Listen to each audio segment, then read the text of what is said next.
Ay, hello po mga ate, mga dude, kumusta po kayo? Maraming salamat po sa mga bumabalik. Kung bumalik ka, nagpapasalamat ako sa iyo at patuloy kang sumusubaybay. Maraming salamat po sa inyo sa mga bago, pati na rin po sa mga cross-watchers, sa mga nag-subscribe at magsa-subscribe pa lang at sa mga nag-like at magla-like pa lang po. Sana po samahan po ninyo ako hanggang sa dulo. Maraming salamat po. Scorpio, ito ang iyong October 2023. Makapangyarihan at importanteng mga mensahe po mula po sa Divine Universe, Holy Angels, Holy Spirits, money, career. Basta tungkol po ito sa pera, mga ating mga dude. Alright? Kita niya naman kung sana talagang lumalabas ang mga mensahe. Kung sana silang nagpapalaglag. Ayan, kung sana silang nalalaglag, mga ating mga dude. Ito po ay talagang mga ukol na mensahe para sa inyo. Okay? Maraming salamat po. Ayan po mga ating mga dude, maaring kayo po ay may ganito pong psychic power o psychic ability. Meron po kayong ganitong magical power o kayo po ay talagang may kakayahan na makarinig ng mga mensahe po mula sa pwedeng sa underworld. Ang naririnig ko sa ilan, nakakarinig po kayo ng mga mensahe mula sa spirits, yan po, o spirits of the dead, beyond range of normal hearing. Clairaudience po, meron po ang ilan po sa inyo. Meron po kayong kakayahan, meron po kayong magical powers o psychic ability na makarinig po mula po sa heavenly places. Nasa public ay ang ilan po sa inyo. Ang ilan po sa inyo ay nasa public eye. So, confirmation po ito na confirmation na reading nyo po ito. People are watching you at marami din po mga evil eye.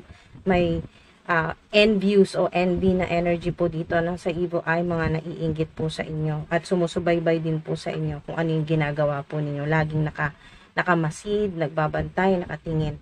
They're getting exactly what they deserve. Stuck with dark entities. Yan po yung karma. Yan po mga ating mga dude, ng mga tao pong gumagawa sa inyo hanggang ngayon, gumagawa po sa inyo ng kasamaan, o ang iba naman po ay past energy po ito.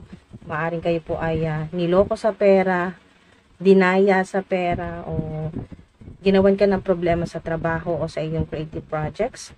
Ho'oponopono, yan po, do your own research po, alamin nyo po yan kung gusto nyo pa pong malaman kung ano po yung maitutulong sa inyo ng Ho'oponopono. Ito po ay Hawaiian spiritual practice, Ho'oponopono. Makakatulong po yan sa inyo, no, para po itong meditation, ganyan po. Pwede nyo po yung sabihin sa inyo na pwede nyo po itong sabihin ng pabulong, o kaya po ay sa isip nyo lang po, I'm sorry, please forgive me, thank you, I love you. Kung sa sarili nyo po, gusto nyo po itong sabihin, ayan po, I'm sorry, please forgive me, thank you, I love you. Sabihin nyo po sa sarili po ninyo, mahal nyo po ang sarili po ninyo. At pinapatawad nyo na po yung sarili po ninyo sa mga pagkakamali po ninyo sa past. So makakatulong sa ilan ng Ho'oponopono para magkaroon po kayo ng positive mindset. Yan po. At may purification din po ako nakikita dito na mapipurified po kayo, no? Mas magiging magaan po ang buhay po ninyo sa pananalapi sa pera. Sa pananalapi sa pera, magiging magaan po. Mas makakahatak po kayo ng positive energy. Abundance, prosperity, morning rituals. Ayan po mga ating mga dude. Maring ang ilang ginagawa nyo na po ito sa kasalukuyan, o mas magiging seryoso kayo sa gagawin po ninyong abundance morning rituals po yan, o kayo po ay gusto nyo talagang mag-manifest ng malaking pera, or kailangan po ninyo. Ayan po, or sa mga nasa public eye, gusto po ninyo na mas tumaas po yung views po ninyo, yung mga followers o subscribers po ninyo. Yan po, morning rituals o morning money rituals po yan. Meron din po ditong activate wealth corner. Ayan po, research, hanapin nyo po yan mga ating mga dude online. Makikita nyo po, malalaman nyo po yan kung saan yung wealth corner po ng inyo pong space, bahay, yung inyo pong kwarto. Ayan po, pwede po kayong maglagay ng mga purple, ganyan po, na mga accessories, furniture, o kaya po yung mga indoor plants, mga living greenhouse plant, o small flowing water fountain, o kaya po water features, yung mga water features na pwede nyo pong isabit sa wall po ninyo, no? Pictures, ganyan po. Increase upgrade, yan po, sabi lang kanina dito, may fans, supporters, subscribers, followers po kayo. Yan po confirmation na lalo na sa mga nasa public eye, mas magiging marami po yung inyo pong tataas talaga, may increase talaga dito. Mas magiging marami po yung fans, supporters, subscribers, followers, yung views po ninyo tataas po yan mga ate, mga dude. Napakaganda po, no? Maganda po yung mensahe po sa inyo, positibo. At yun nga po, ang naririnig ko dito ay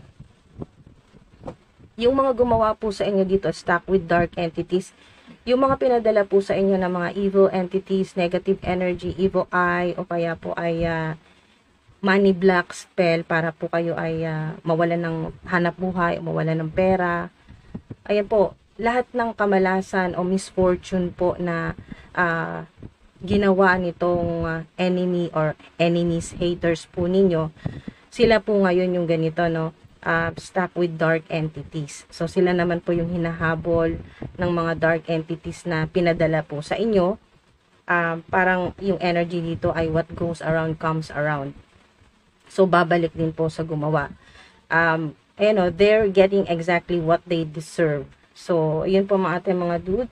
Sila naman po yung stuck yung energy. So, nakikita ko dito ay maaring na-stuck na sa yun po, yung ganong sitwasyon na walang pera, sila ngayon, or nanalangin sila na mawalan ka ng trabaho, magkasakit ka, mawalan ka ng pera, o kaya po mawala po yung mga taong tumutulong sa inyo sa pera, ay sila naman po yung stuck.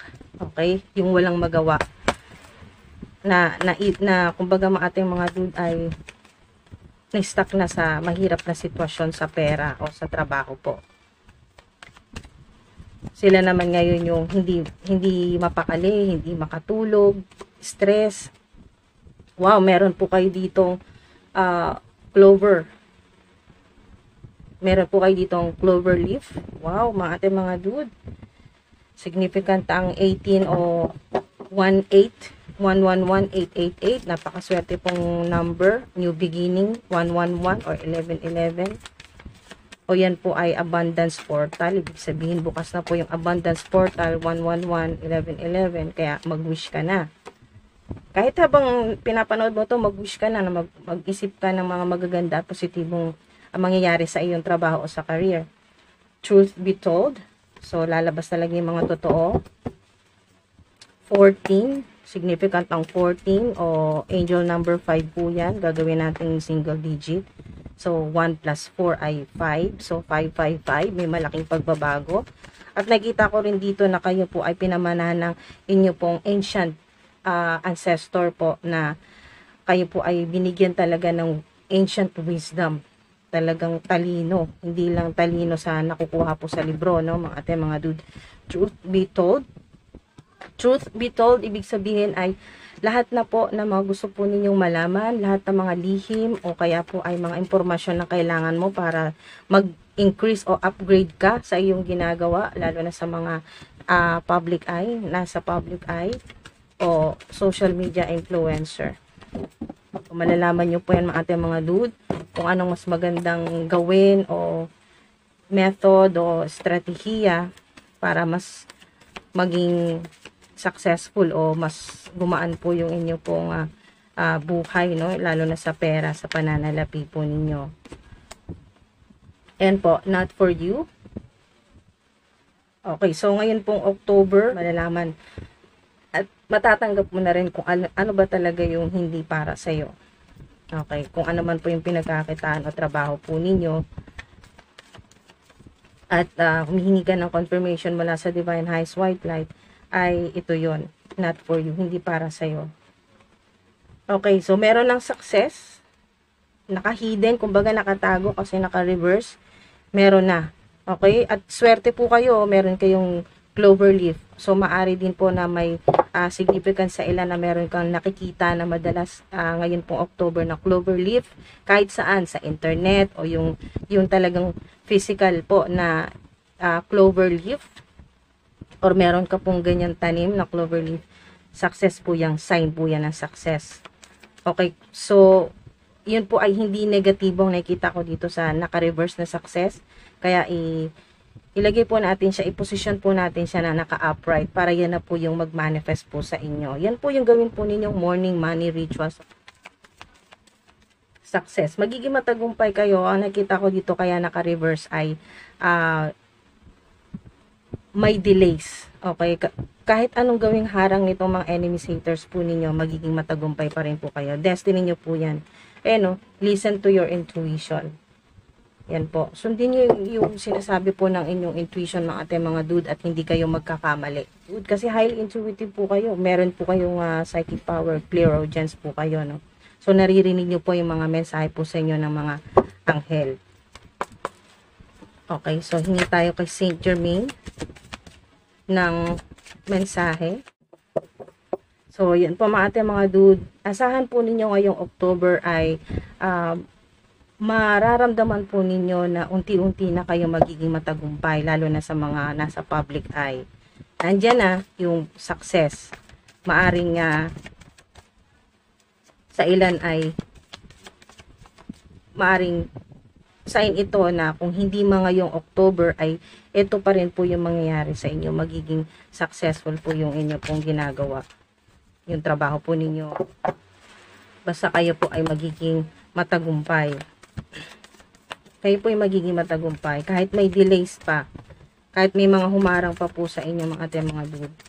Magiging matagumpay pa rin po kayo mga dude. At maganda pong balita ito, no.